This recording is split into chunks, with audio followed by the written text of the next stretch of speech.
কেউ একজন বলেছে ভাইয়া পরিশ্রমী কিভাবে হব। পরিশ্রমী হওয়ার জন্য তোমার কিছুই না, মানুষ হচ্ছে ধরো একটা অভ্যাসের জিনিস।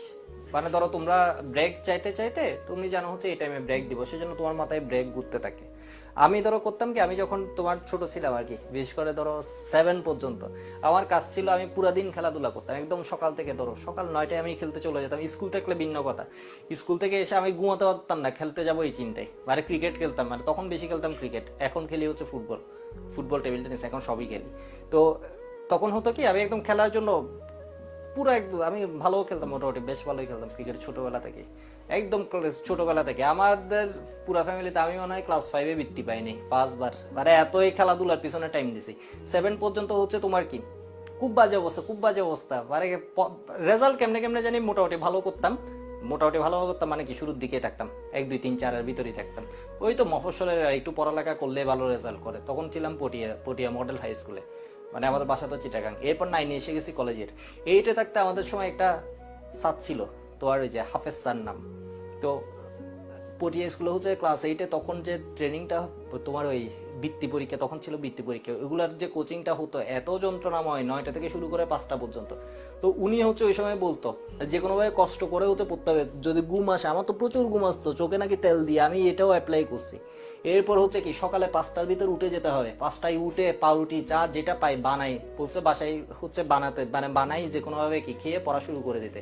করতেছি করতেছি এমন করতেছি, করলাম, 1 দিন করলাম, 2 দিন করলাম, 3 দিন করলাম। এরপর হলো কি তোমার, মানে এমনি যখন 3 দিন করছি, পরের দিন দেখতেছি আমি ওই কাজটা না করলে আর ভালো লাগতেছে, মানে আমি ওই টাইমে উঠে যাচ্ছি। মানে মানুষ হচ্ছে এমন একটা জিনিস, যেমন হচ্ছে কুকুরকে দেখবা, তুমি ধরো খাবার দিচ্ছ, খাবার দিলে তুমি ধরো একটা কুকুরকে রাস্তায় এই ধরো গিয়ে রাস্তার কুকুর খাবার দিচ্ছ, 1 দিন 2 দিন 3 দিন গেলে পরের দিন দেখবো ওই টাইমে ও হাজির হয়ে যাবে। মানুষ হচ্ছে এর চেয়েও বেশি খারাপ, মানে কুকুরের চেয়েও মানুষের এই বৈশিষ্ট্যটা ভালো।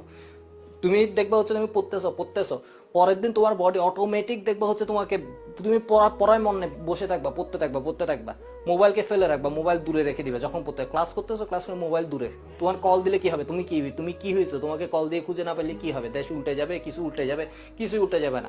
তুমি ফেসবুকে না থাকলে কি হবে, কিছুই যায় আসে না কারো।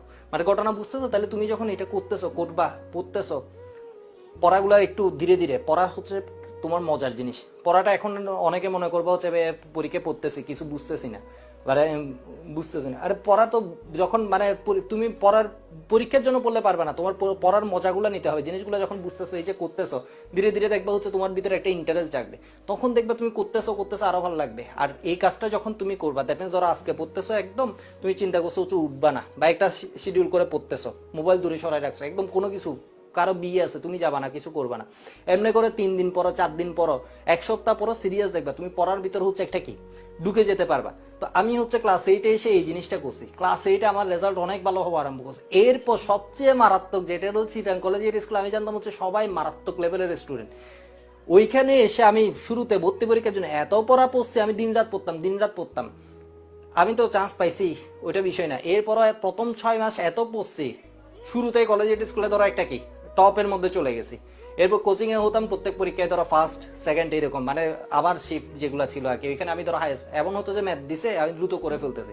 কলেজে এটাই খেলতে গেলাম, 1 দিন 2 দিন গেলাম, মর্নিং শিফটে ছিলাম আমি চিটাগাং কলেজের স্কুলে। চিটাগাং কলেজের স্কুল হচ্ছে লিজেন্ডারি লেভেলের, পুরা ওয়ার্ল্ডে সব জায়গায় ধরো চিটাগাং কলেজের স্কুল থেকে সবাই ছড়াই গেছে। এনডিসি, চিটাগাং কলেজের স্কুল, এরকম কিছু জায়গা আছে, সব জায়গা ভালো, বাট এরকম জায়গার মানুষজন দেখবে পুরো ওয়ার্ল্ডে ছড়া যায়। এবং বুয়েট, মানে পুরো ওয়ার্ল্ডে গেলে হচ্ছে এর মধ্যে লোক পাবা। চিটাগাং কলেজের স্কুল হচ্ছে চিটাগাং, মানে ধরো এর থেকে ধরো সব প্রায় লিজেন্ডারি লেভেলে বাংলাদেশে যত বাইরে আছে এর মধ্যে অনেকে আছে হচ্ছে চিটাগাং কলেজের স্কুলে।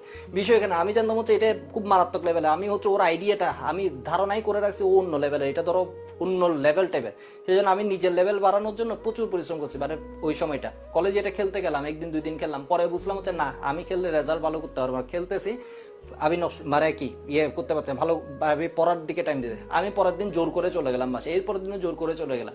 রেজাল্ট আসলো হচ্ছে এরপরের এক্সাম যেটা হলো, অনেক বেশি মার্কস পেয়েছে। যখন 9-এর ফাইনাল হলো, 10-এ এসে তো আমার ধর টেস্টে ছিল কলেজে হাইয়েস্ট মার্ক, এমনি পয়েন্টের দিক দিয়ে আমি বাংলায় 0.5-এর জন্য পিছিয়ে গেছি, আর নয় পয়েন্টের দিক দিয়ে আমি কি কলেজের মার্ক তোলা, তোমরা যারা পড়ো জানো হচ্ছে খুব কষ্ট ছিল আর কি, মানে যারা চিটাঙে ছিল বা অনেকে জানবা কোনো ওইটা বিষয় না, আমি বলতেছি এটাই হচ্ছে বিষয়।